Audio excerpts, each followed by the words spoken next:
everything that actually wound up snapping right into place is when I went back into not what do you need to do, but who do you need to be? And whenever I would go back into who do you need to be as the person who's right here in this moment having the best time of your life, everything would work out.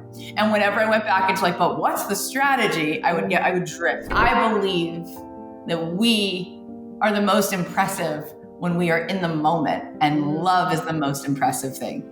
And so you've been preparing your entire life in every moment to be you in every moment. And the only thing that people really find impressive is someone who's not trying to be impressive, is someone who's present, so they're available to be in the moment and listen and connect. And that's when the coolest stuff happens. We get to play in our only job, which is where is my frequency tuned to? And when you're in the mind and you're in the blizzard of the mind, it's mostly a lie, it's mostly junk. When you come into your heart and you witness the mind, it's mostly love. And now the music is playing, and now you feel whole. Now you feel like you want to give, create, play. You don't want to overly prepare. And now the synchronicity will just meet you and meet you and meet you because it was already there.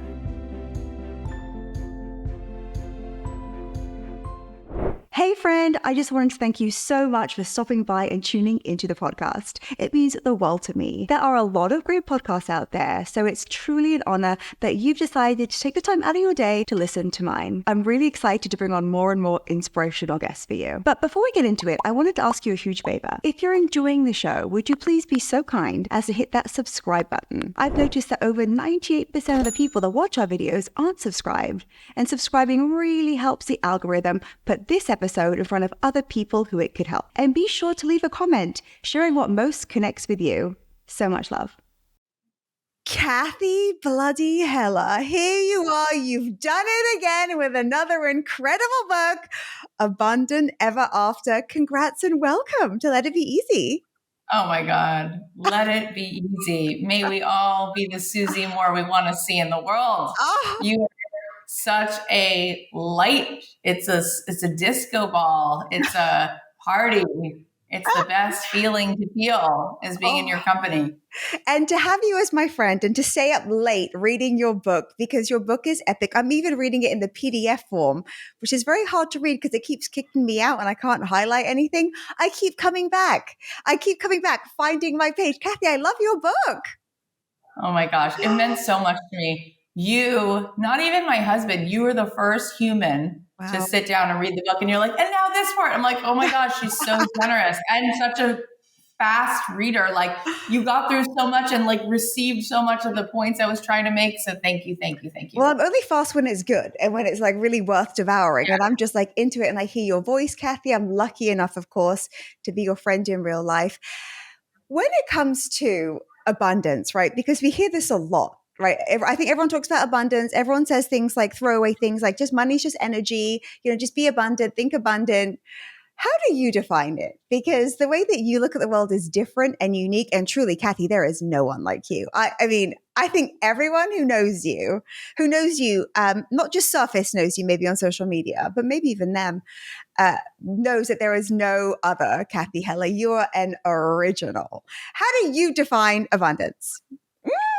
I mean, I love you and I just so receive it. And I also know that you see that because you are so singular to me and to the world. And it's such a great question. So let's dive into it. You and I both do this work and we get to meet thousands of people and it's just amazing. And then you start to hear lots of themes from these beautiful people. Mm-hmm. And quite often the thing that people say that they want, that they think is abundance, is a list of things like, I'd love a beautiful house, and I'd love a beautiful relationship, and I'd love a beautiful car, and I'd love a beautiful vacation. And all of that is scrumptious. Like, why not play? The Talmud says that when you get to heaven, you will be asked to answer for every beautiful gift that is in this world that you denied yourself. So, okay, I see you with that list. And I often lean in and say, I love your list, and I believe that you have way bigger dreams than that. I believe that you didn't come to the world for a pile of things. I believe that you would love deep inner peace.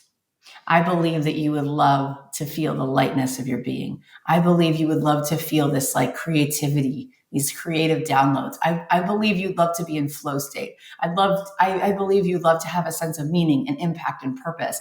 I believe that you'd love to have a mystical experience, a transcendent experience. I believe that you would love to have a life that just feels like nonstop synchronicity. And they say, that's true. That's really true. And so I say, so all of that is available right now. All of that is available when you plug back in. In the book, I talk about how my husband ordered a toaster and it took so long to come because it had all the bells and whistles.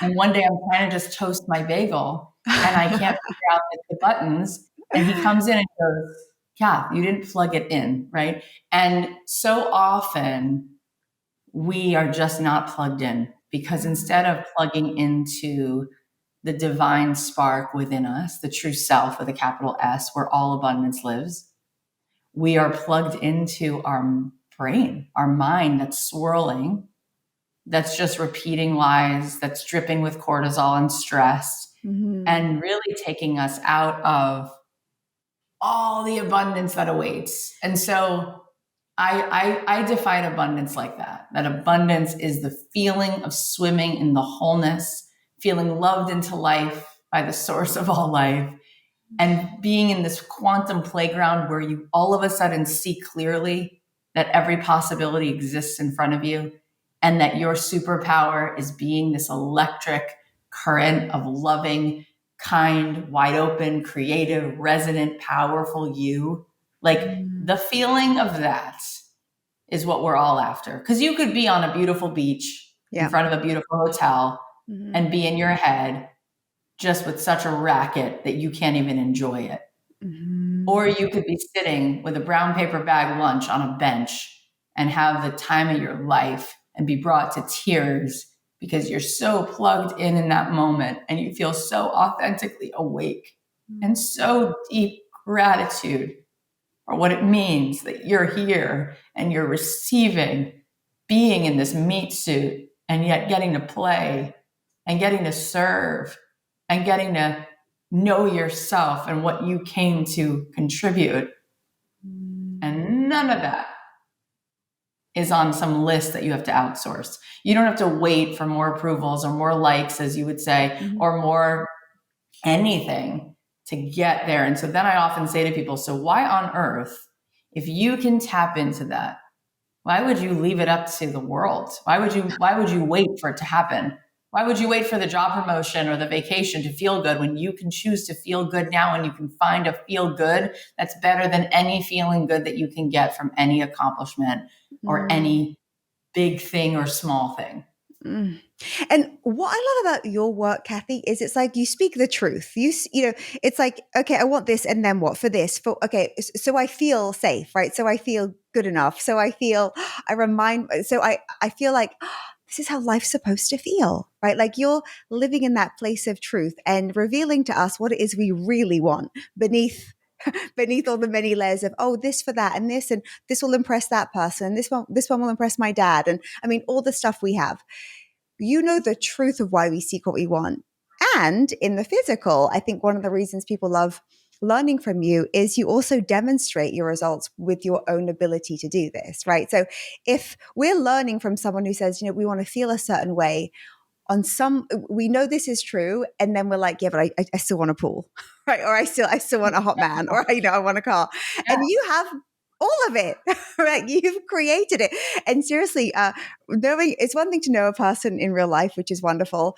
But I think sometimes when you dive into someone's story and their history and hearing about you and your musical journey and you in commercial real estate, and I mean, I can't even imagine that.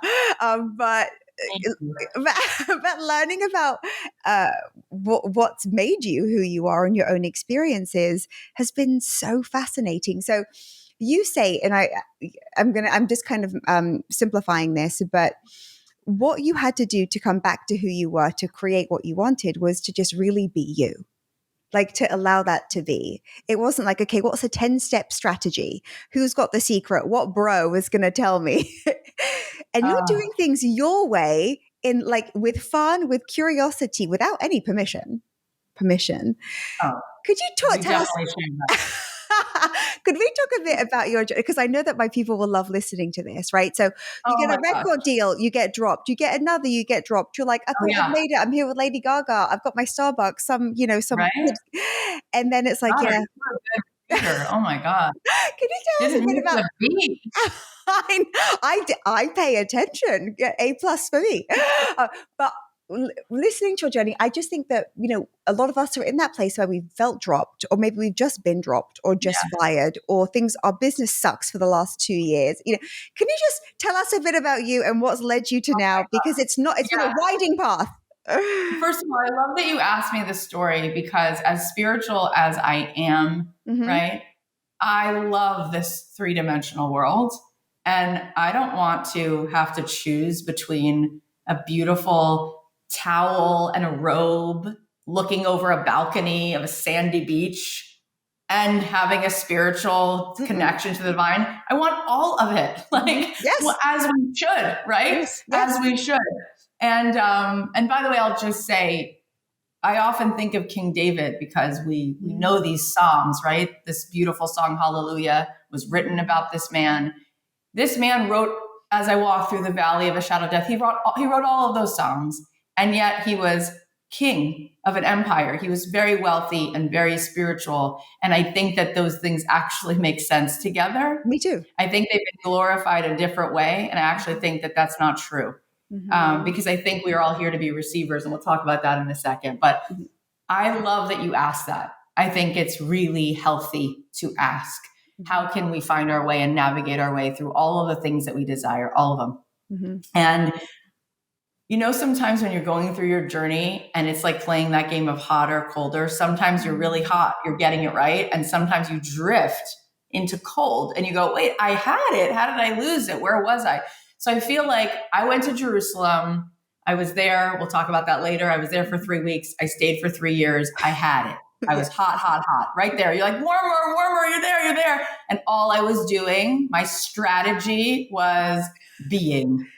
My strategy was absorbing the most delicious wisdom and dancing in the frequency of being and fully falling in love with God and feeling so in love with the one, because we're someone, because we're some of the one. That's it. I had that. Okay. Then I felt inspired, had a breadcrumb, go to Los Angeles. Didn't know a soul in Los Angeles, wanted to write music, go to Los Angeles.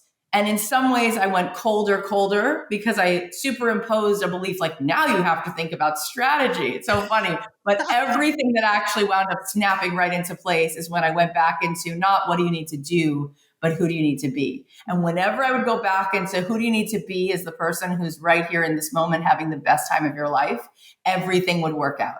And whenever I went back into like, but what's the strategy? I would drift. Okay. So when I got here, I started thinking about like, okay, the strategy is I'm going to get a record deal. The strategy is I'm going to do this. And so I did all these things, like the secret of my success to get to the point.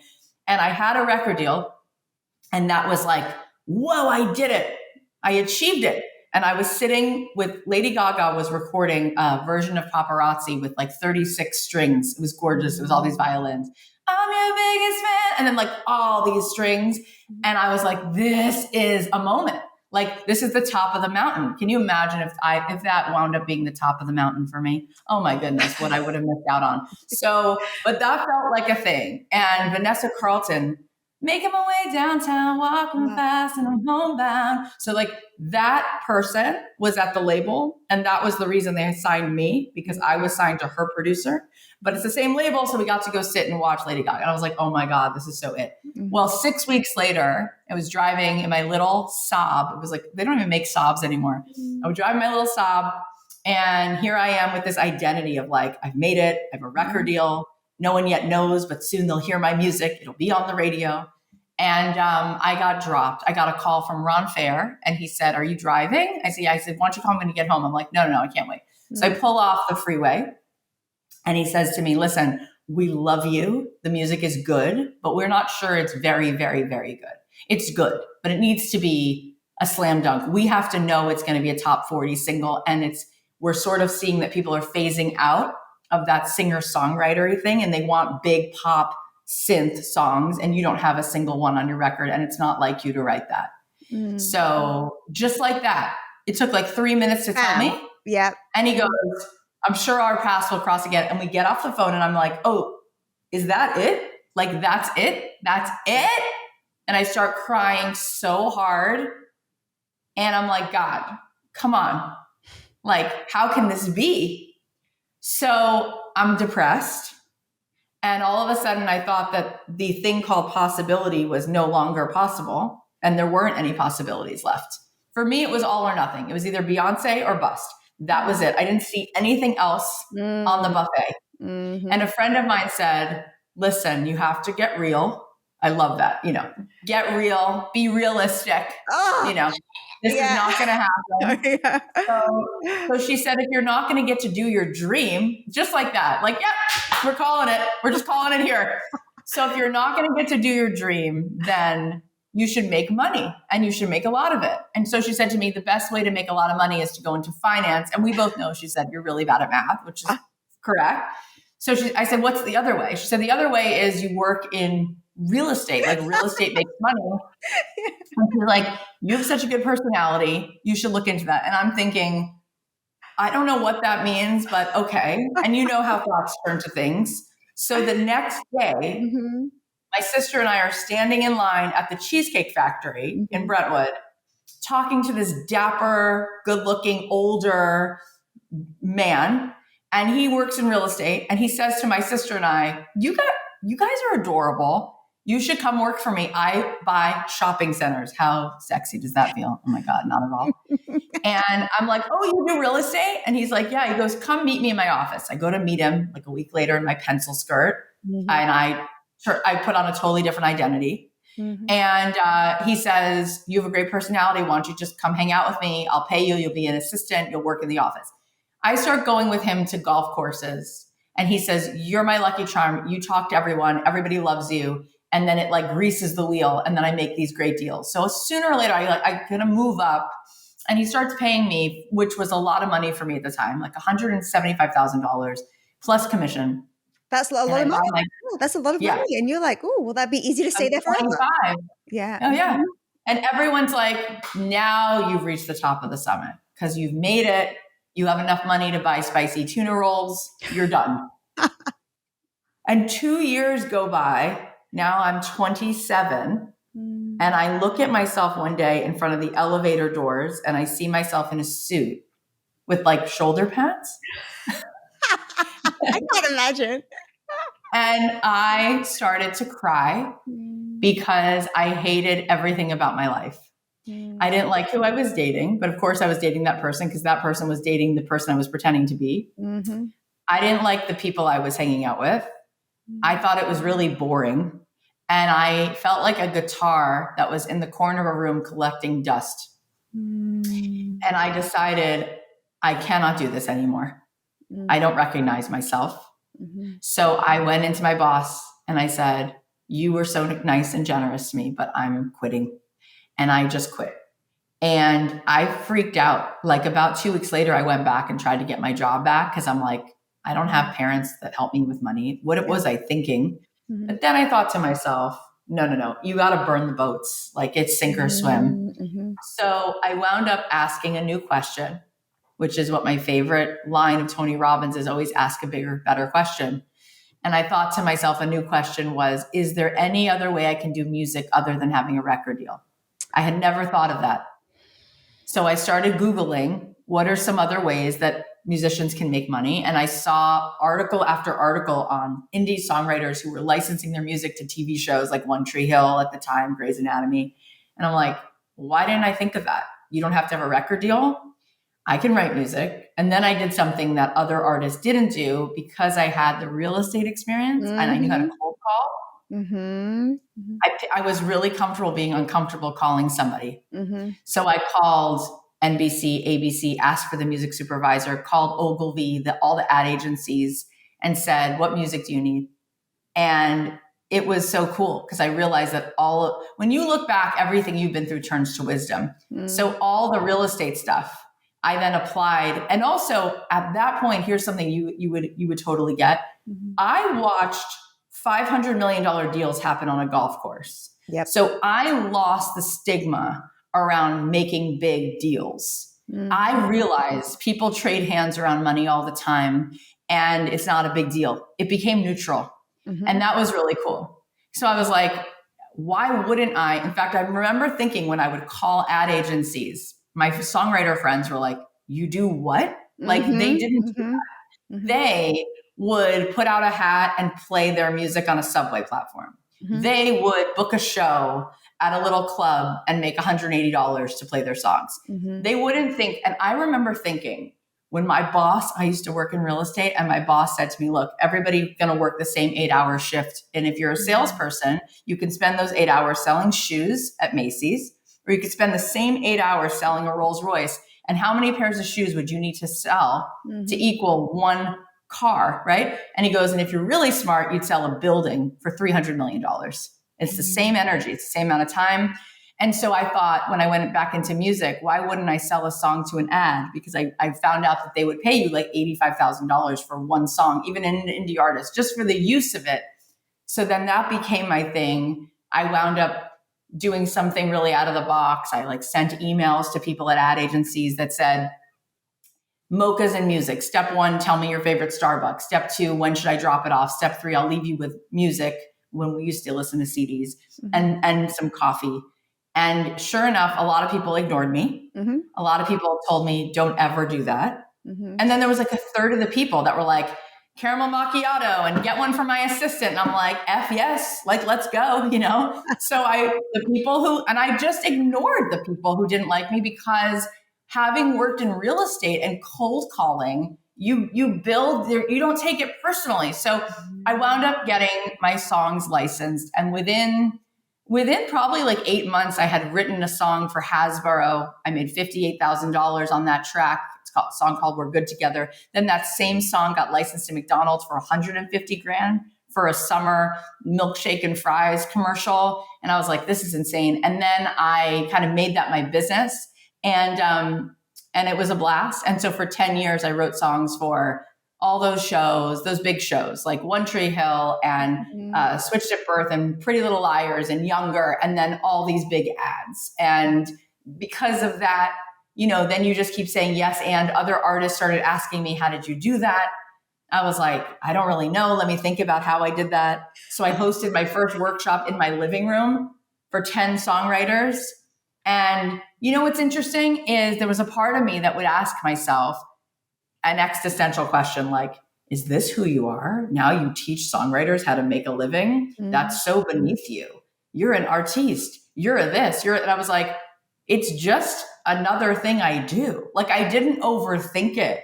And I liked it. It was fun because it's fun to feel like you know something and you can help somebody. So I did this one workshop in my living room for 10 songwriters, which led to other songwriters asking me the same questions. And then I was featured in a few big, this is like back to your work. I was featured on a full page article in Variety magazine about music. Yeah. And then I was featured in a full page, this is so your work. And then I was featured in a full page article in Billboard, and then a full page article on the cover of the music section for USA Today. And every one of those articles I thought was going to lead me back to a record deal, which is again, what I thought was meant to be for me. What wound up happening is thousands of artists would see me and say, how the hell are you doing that? And a smart friend of mine said, for everything you do, whether it's podcasting, whether it's raising your children well, there'll be a line of people around the block who ask you how you did that thing.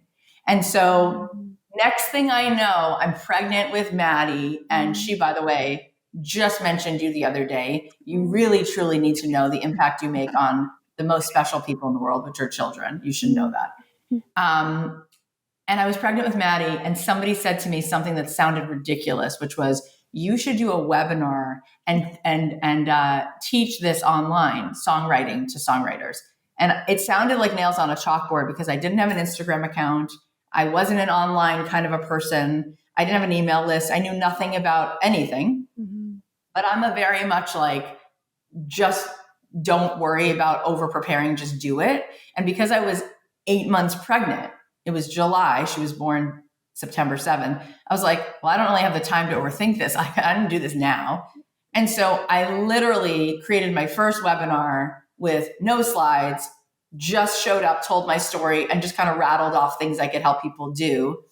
And then I made up a price, which was $1,000. At the time, it was going to be $997, and I would work with you once a week on Zoom as a group for a year. That's what I thought was like appropriate. Mm-hmm. And 147 people bought it that day. So I made $147,000. And I thought, that's interesting.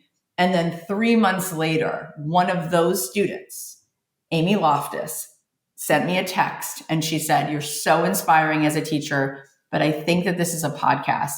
And my husband's friend works for Adam Carolla and sells advertising. Would you want to meet her for lunch? Because I told her about you. And I had just had my daughter, whose name is Maddie, and her friend's is Maddie. And I said, her name is Maddie. That's a sign. I just had a Maddie. So I went and met with Maddie and she's like, why don't you just give it a whirl? Like try having a podcast. And I'm like, okay. I said, how many downloads would I need to have for you to sell me an ad? She said 12,000. I go, total? She goes, no, per episode, like per month. And I said, Maddie, my mom's not going to be able to click 12,000 times. Yeah. That's not going to happen. And she's like, well, you have nothing to lose. Like, just try it. And so it's a long story because I've now done 900 episodes. So I guess it turned into a long story. But that podcast, it's so fascinating because when I moved to LA, I was quite sure that I needed to use my voice, which is why I thought it was going to be in a recording career. And it turned out I was really going to use my voice. That instead of singing songs, I was going to say everything I think and feel, which I didn't have the strength to do in my living room growing up. And it has been such a courageous and such a healing and such a transformative gift that I never saw coming. And I have gotten to use my voice.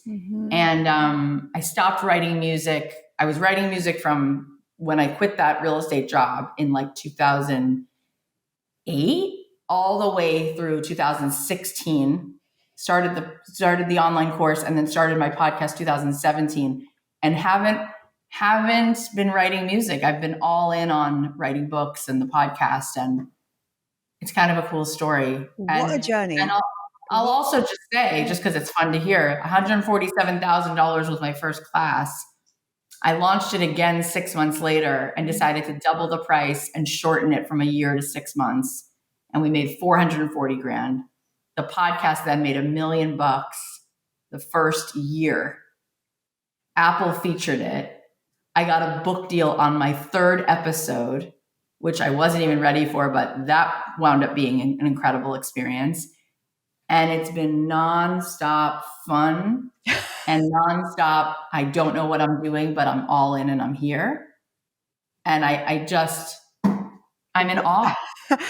I'm in awe. And Cathy, writing the book and looking at it, because I think there's sometimes, we know our story, obviously, but we sit down, we write, we reflect, we go, oh, wow, yeah, I suppose a lot has happened and everything kind of did make sense looking back when you connect all the different pieces, like your real estate experience lending itself to reaching out to, it's quite poetic. And also, Cathy, knowing you, everything with you is like rapid, like things happen so quickly, but that's because you're not throwing up blocks, right? It's not like, wait, let me sit down and create my action plan for reaching out to agencies because in 3 months, I'm going to be ready with my perfect email and with my perfect look and with the perfect song. And wait, let me read 10 books about how I might need to do, like you were.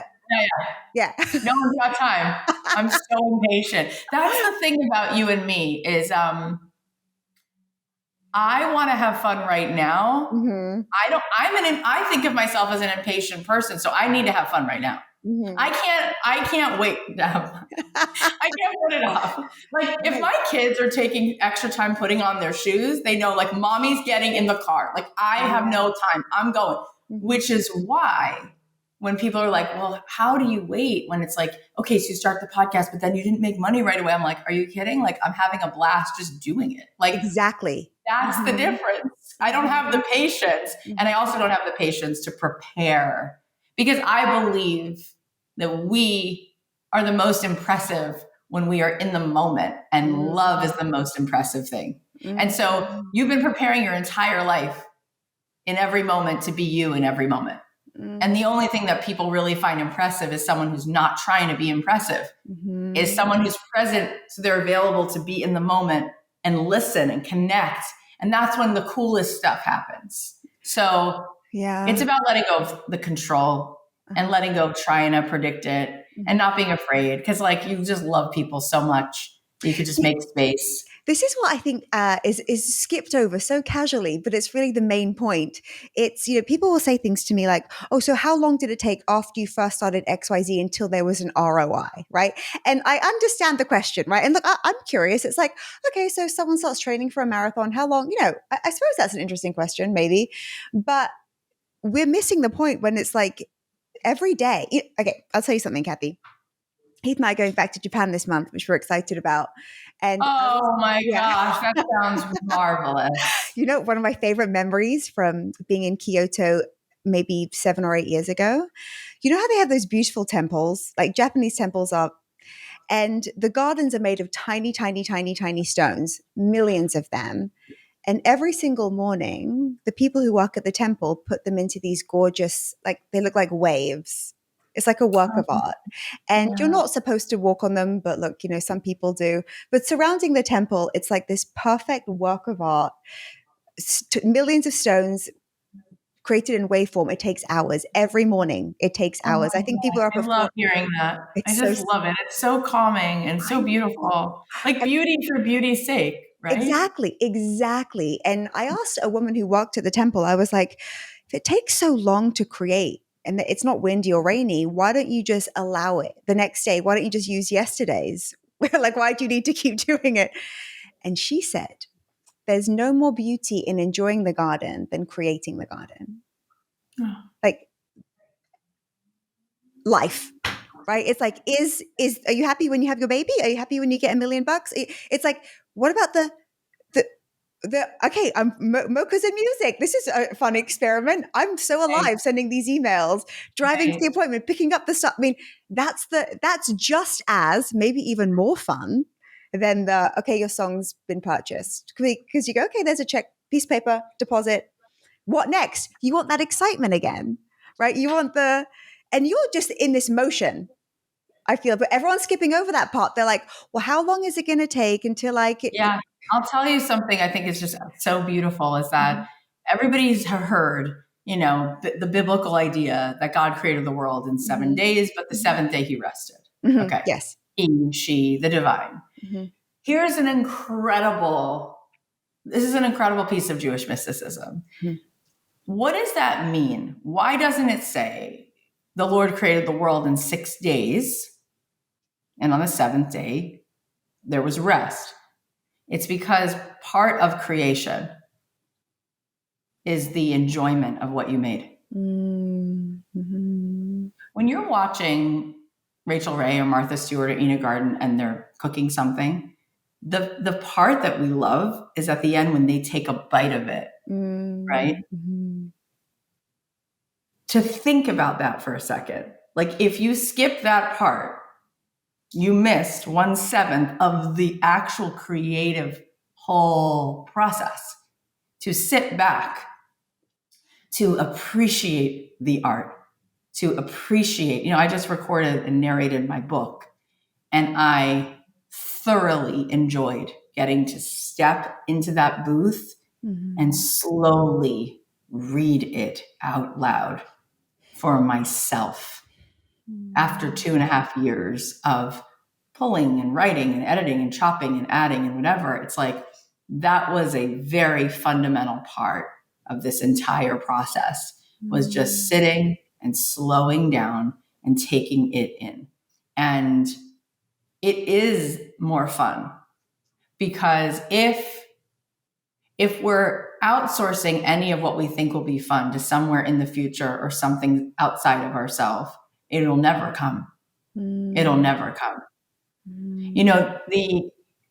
One of the stories I love that points to this, which is not in the book because it happened after I turned the book in July, after my dad passed. It was so kind of you to come spend that breakfast with me, which was like a 4-hour breakfast. And then we went through the Shiva process in Judaism. We sit Shiva for a week, which is really powerful. You just really sit, allow yourself to feel the sadness. And then the reentry can be a little bit like bumpy. You're like, oh my gosh, the cars are driving so fast and I'm getting back into it. So it was 2 weeks since my dad had passed. And my husband said, the girls want to go out to dinner. Do you feel like you'd be ready to go out to dinner? I'm like, let's try it. So we go to dinner and I was feeling a little bit like, wow, the world is like, it's fast and it's loud. And I've been in this like cocoon, you go through hospice, you sit with someone in hospice. It's like a very tender, powerful, beautiful, everything that is in hospice. Everyone who walks in the room is so clear about what matters most. So then when you go back into the world and everybody's kind of having whatever experience they're having, you're thinking, wow, this is so different. The music is different here. Okay. So I was having that kind of like experience at the restaurant and feeling that feeling of being a little bit out of sync with the world. And then I heard the table next to me. It was a couple. They were talking. And I turned to my family, my daughters, my husband. I said, they're on a first date. I can tell based on the conversation. And we were at one of these sushi restaurants. That's such a good one that it's like a hole in the wall and the tables are super close to each other. So I said, you know what? Because I haven't been feeling amazing, what would feel really good is to just give love away for no reason. So I say to my family, I'm going to buy them dessert because they're just so cute. I stand up, turn to the table, get up, and I say, are you guys on a first date? And they say yes. And I said, that's so cute. I'm sorry, I couldn't help it here. You're literally sitting 8 inches from me. And I said, I want to like throw some love your way. So pick a dessert and I'll buy it for you. They're like, you're so cute. Oh my gosh. So the woman says to me, what's your Instagram? I want to follow you. I said, okay. So we follow each other. And then we leave and they eat whatever. An hour later, she texts me and she's like, you were so sweet. And the dessert was amazing. They got the fried ice cream. I said, great. And then she said, and I have to tell you, I said to her, do you think you'll go on a second date? And she said, I'm not sure. She said, but I have to tell you something important. She said, what you did was so impactful because I'm a widow, she said. And this was the first date I've had since my husband died 4 years ago. And you don't understand that when you did that for me, I thought to myself, the world is a kind place and I'm ready to go back in the world. And I wrote to her and said, well, that's fascinating because I was having a moment because my dad passed away July 3rd, which was at the time, it was very recent. And she wrote back and said, my husband passed away on July 3rd, 4 years ago. And what I'm really saying is that God has put his signature all over the world. It's like Easter eggs hidden everywhere. It's like, what outcome? How many podcast articles or shout outs? How many dollars would I need to make to come close to the feeling I felt from having accessed something that was hidden in plain sight, 8 inches away from me, because I chose to be loving for no reason in the moment, for no ROI other than it felt good to do it because I'm the recipient of that feeling. And then there's this wink from the universe, like we both then knew that her late husband and my dad we were all in that moment together. That makes you and it's like, I know. Right? How many moments like that do we miss because we think what we want is this outcome, which won't feel good anyway, when really you could walk into your day and think, how much juice, how much beauty, how much light can I get to feel today? That's the outcome. And that's what I've said at the beginning of the podcast. It's like, when that becomes what your abundance is, when you feel that and seek that and just keep generating that, you can't miss the synchronicity, and then you don't need any other outcome. Yeah, no one else has really said it in this way apart from you, Cathy, ever that I've observed. And I read all the books and do all the things. And when you share it in this way of, what it is that you want, it's just being you, fully you, you. It's not, yeah, steps, tactics, blah, blah, blah, blah, blah. They're all available. But you're just like, but it's you. Like you are you being able to receive. I love how you speak about how we're radios and how this is what your teacher taught you and receivership and what are we tuned to. And it's always up to us. I've always known that, right? You can be in any situation, a miserable situation and be good. Like even living in shelters, Cathy, growing up, it was fun. There were loads of kids to play with and it was constantly kind of exciting. Like, and when there were kids who would arrive who were sad, they'd say, bring Susie because I liked it there. Like, and I'm not saying, oh, I'm putting a band-aid. No, it's actually very pleasant living with other families, and plenty of families live that way in communities all over the world. It's just that shelters are like, oh, that's so terrible. And look, I probably wouldn't choose it, but I have plenty of joy in those years. And Wow. so, and I think to myself, yeah, sometimes you go to Saint-Tropez to a 5-star hotel and everyone's scowling and they're complaining that it's not coconut milk, it's almond milk. And look, It we all have really, these moments, but well, the same way that you just said that you haven't heard someone say what I said, which Mhm. I find that's such a cool, unbelievable compliment. What you just said about the way you're able, I always say Susie Moore could have fun at an insurance seminar. Like Susie will have fun at the DMV, for God's sakes. And, I went last week or the week before, I had to do service on my car. Mhm. And I go to the service and I remember that they have this incredible cappuccino machine where you can make any kind Mm, of latte thing. yeah. So I was like actually really looking forward to that. I know So I you go love over. your coffee drinks, yeah. I really do. Mhm. So I go over and do that. And then there's this woman sitting next to me and she's really stressed out. And she says, they won't give me a loaner car. I can't get to work. And I said, oh no. And so I then asked the guy behind the counter, I go, would you be able to get her a loaner car? What? And he said, no, you got the loaner car because your car's under warranty. Her car is 11 years old, so it doesn't qualify for it. Then I turned it around to her and I said, where do you need to go? She's like, I need to get to work. And then I say, how much do you work? And she says, I'm actually really overworked. And she tells me this whole thing about how she's stressed and she's a workaholic. I'm not joking. She just like throws me the softball. Mm. And I said, listen, how many hours is it? She said, it's going to take, they said, about 6 hours or maybe 8 hours. And I said, so you're actually being given an opportunity. There's this really good cappuccino machine. There's a TV. It's air conditioned. Do you have a phone? She's like, yeah. I go, there's podcasts, there's content. I go, what if you're being asked to not work today? And she started to cry. It's just like, we are so sure what it is that we're after that we miss how magical the universe is and how it's always, the universe, the way it's designed, like you look at a garden, it knows how to repair itself and move into wholeness. Wherever you put a tree, the tree will move wherever it needs to move to find the water, right? We have been put in a universe that didn't forget about us. It understands how to move everything into wholeness.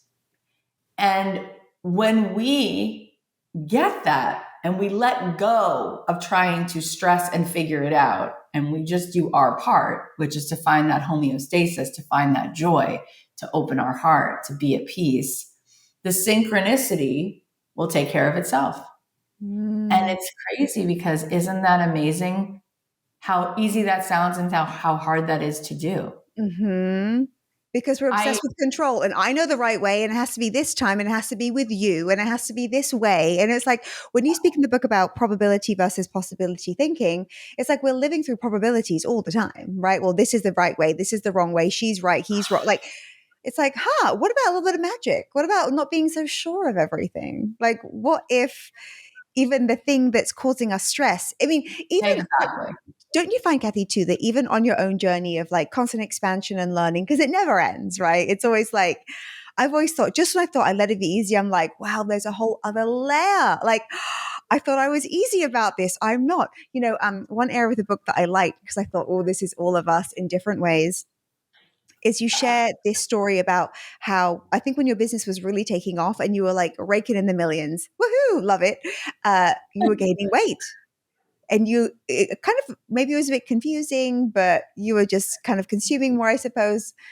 And someone on your team said to you, can I offer like an idea about why this is? And it's kind of an apology, right? It's like, It's like, I want to be relatable. I don't yeah. want to. Yeah, it's well, you teach this, you speak about this. Anyone who knows really good personal development knows that we have these upper limits. Mhm. And so if we haven't sabotaged something yet Mm. and we've gone past our capacity to receive, we'll Mhm. sabotage something to sort of level set things so that there's still some familiarity, because literally cortisol, which is stress, which Mhm. comes from doubt, shame, fear, self-sabotage. Cortisol gets dripped. Every thought we think is accompanied by a chemical. So if you think something really wonderful, there will be serotonin released into your brain, which makes your third eye actually open up. And it's like, if you did that enough, you'd have the same experience of being on psilocybin. Because when you're on mushrooms, that's what's happening. Your serotonin goes way up, which means you just start to perceive this wide open, delicious, expansive oneness. Okay. When you have cortisol, you go into fight or flight, and your cells literally don't know they don't feel it's safe to repair at that point. What's fascinating is every sad, negative thought you think comes with your own pharmacy internally of cortisol. And cortisol is more addictive than nicotine. So you become addicted to feeling like crap. Mhm. And when you start to feel good, your body will start to feel unsafe and go, what are you doing? You're getting ahead of yourself. You're getting carried away. And Brene Brown's research, of course, says that when we start to feel that good, we then feel like, wait a minute, it's hard to be in a state of joy and try to control the future, because joy means vulnerability. And that's her research is around like, you're very vulnerable, but that's actually a sign that you're in trust, right? You're in surrender. You're not trying. So it's a fascinating thing. But the bottom line is we all have this kind of cocktail of what we're used to. So when you start to feel joy in a certain area and you're finding your way of being in synchronicity and expansion, you might then sabotage yourself somewhere else to make yourself feel safe, as the ego part of you needs to feel. And so as I started to do well in my business, it started to occur to me that I was once in 7th grade and girls were really nasty. And if I had millions of dollars, would I start to be someone who was picked apart? And I remember in 7th grade, I won the talent show. And then a week later, all the girls were really mean to me and I lost a bunch of friends. And the message to myself was, don't stand out. Just blend, right? Just kind of blend in. And so I never did the talent show again. And I went through all of high school without having a single part in any show, because I felt like if I could hide a little bit, then I would be accepted. And by the way, that's 100% true. People that we admire, the reason they stand out is they don't fit in. And when you stand out, there will always be people who don't agree with your point of view. But that's actually such a good thing. And you've helped me so much with that. Also, growing up in my house where my dad was really volatile, I learned to be a hyper-vigilant people pleaser. And they say in human design, I'm a manifester. And they say that manifestors haven't even scratched the surface usually of how much they need to really lean in. They're not supposed to take anybody's input. They're supposed to just inform and clear a path. And so early on, a lot of manifestors are told in one way or another, like, don't be too much, right? Blend a little bit more. You want to be safe in the pack. So I think at a certain point, I felt like I was getting ahead of myself. And I also thought if I got really thin and really rich, I would outgrow my husband and I would leave. Because my father, once he made money, he left my mom. He bought a 911 Porsche and then moved out. So there were a lot of reasons. And so I started to eat. I started to gain weight. And I went from like a size 6 to a size 12. And I was like, that's so weird. Like, I've never been like that in my life. Like, I always just was like, I'm 5'8". I never really thought of my food. I'm just like, kind of like, not super skinny, but just like normal, just always. And I was like, what's happening? And she said to me, this girl who worked for me, she said, do you know that on every call, once in a while, you'll say, well, listen, You don't have to be the prettiest. You don't have to be this, And she's like, why can't you be all of it? And if it triggers somebody that you're so damn awesome, maybe that's their issue. Or maybe it's good for them. Maybe they want to feel like they can be everything and more. And you've helped me so much with that, because I realized the most relatable thing is not what you weigh or how much money you have. It's who you are. It's your vibration. And when Reese Witherspoon wears cute clothes and announces that she sold her company for $1 billion, I'm like all for it, because she's so lovable. I'm like, it couldn't happen to a nicer person. Like, let it keep happening. Right. So that's when I was like, okay. And then I just dropped the weight and like went back to that. And also then still had to navigate other things in my marriage and how I was still keeping myself, because I didn't want him to be emasculated. And it is just fascinating. Like you said, there is always more evolution, which is really fun, actually. Well, imagine if there wasn't. What if you're like, I've reached the pinnacle. I know everything there is to know. You'd be like, it's like, and this isn't about weight or look. I mean, this is about how, what our identity is. And my identity is someone who, like, there's always going to be at least one or two flaws. So you guys like me. Also, I'm not, going to be attacked by anybody. And, I love your book, Cathy, and the stories in it, the questions. It's like a retreat too in a book. You've got it all that. I love the exercise about your life in Technicolor in 5 years. What are the details? I was imagining myself in my French farmhouse.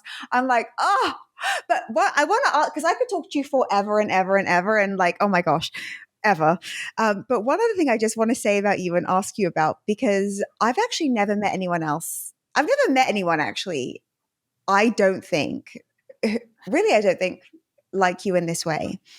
You have zero, and I mean zero. And people pretend to have zero and they talk about it a lot, but you have zero sense of competition. Like, really, if I said to you, hey, Cathy, you're best friends with Madonna. Madonna's in Miami. Could you suggest that maybe she has a glass of wine with me? You'd be like, yeah, she's busy, but I'll ask her. Like, I feel like there are no gates. There are no guards. There are no, oh, what do you want out of me? Or, oh, like, you can succeed, but just be a little bit less. Like, how are you like this? Because this is a rarity, and I think that it deserves to be studied. Oh my God. First of all, it made me want to cry, because you are so easy to love. Like, it's like, oh, we love each other, Cathy Heller. I know. No, but it's like looking at the fireworks at the end of the Disney parade, but it's better. And it's better because you have freaking free will and you choose it. So the people in my life, it's so easy to just want them to do good and be good. And like, you and I have similar stuff that we dealt with, but different in many big ways as well. But I just felt how sad people were. Like, in that movie, The Sixth Sense, he's like, I see dead people. I felt like I just see people. And I just could feel that people, they just want to not have to earn your love. They just want to be loved and accepted. They want to feel like they're enough. They're carrying so much.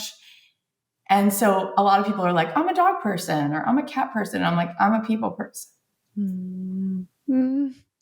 And so you want everyone to do well, and you don't even know why. That's just who you are.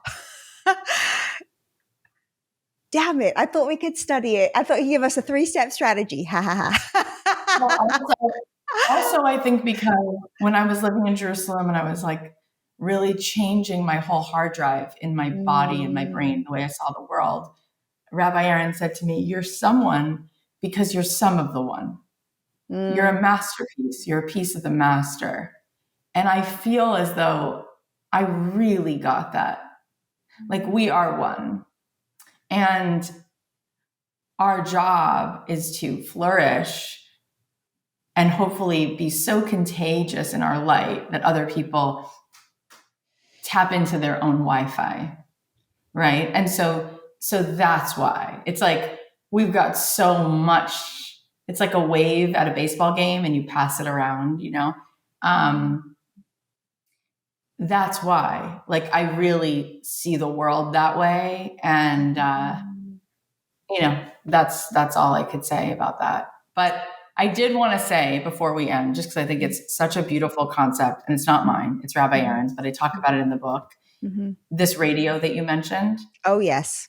I just think it's like, he's so brilliant. And I put it in the book because this man, lives in the old city of Jerusalem down like a narrow little corridor, and he's all the way over there. And I'm like, this idea has to get out there. So when I went to write this book, I'm like, I know I'm going to say that, and then everything else will be commentary. Like, but I have to share this idea. So what he taught me was, at that time in the early 2000s, everyone was talking about The Secret and the law of attraction. And he said, have you heard of this? And I said, yeah, everyone's talking about this. And he said, I had to look at it because I was like, he was curious of what is that? So he said to me like this, he said, in Judaism, we wouldn't say the law of attraction. We would say the law of reception. And he said, and that's very different. And I said, how is it different? And he said, because everything's already in escrow. And he said, and it's not anywhere other than where you are. You don't have to attract it from somewhere else. It already is. It's about receiving it. And so he said, the word Kabbalah, the actual word is the word lekabel. And it's a conjugation of that word, which means the same thing, which means in Hebrew to receive. So he said, the essence of our mission in life is to be a receiver. And he said, if you had a radio, it's a good example. He said, because if you put a radio down right here in this room, if you turned it on, you would hear music. And he asked me a question I had never thought of before, which is, before you turned on the radio, where was that music that you can now hear? And I had never thought that question. And he said, the answer is, it's hidden in plain sight. It's here. It's in the room, literally, not on like a woo level, like on a physical, real level, reality level, any reality way you think of it. So he said, what happened was, you turned on a radio. Now you have the reception, you have the frequency device to hear what was there. But now, he said, you could choose what kind of song you want to hear based on where you are tuned. And so he said, everybody is like a radio tuned to a different station, depending on where their vibration is, right? Because you will find the evidence that matches wherever you are vibrationally. And this is way before I've heard of Esther Hicks. At this point, he didn't know who Abraham Hicks was. I mean, he's just speaking straight Kabbalah to me. And I'm like, that is the most genius. And so he said, if you want to hear whatever music is already here to be heard, just like a radio can choose any song, it's your station. It's your wiring. You're what chooses the broadcast. The music isn't telling you what to hear. You're attuned to whatever frequency you're attuned to, and that becomes the broadcast of your life. And that's it. So we get to play in our only job, which is, where is my frequency tuned to? And when you're in the mind and you're in the blizzard of the mind, it's mostly a lie. It's mostly junk. But when you come into your heart and you witness the mind, it's mostly love. And now the music is playing, and now you feel whole. Now you feel like you want to give, create, play. You don't want to overly prepare. And now the synchronicity will just meet you and meet you and meet you, because it was already there. And I think you and I met because we're totally on that same station. And that's the only answer I have for all the good things that have happened. And that's letting it be easy.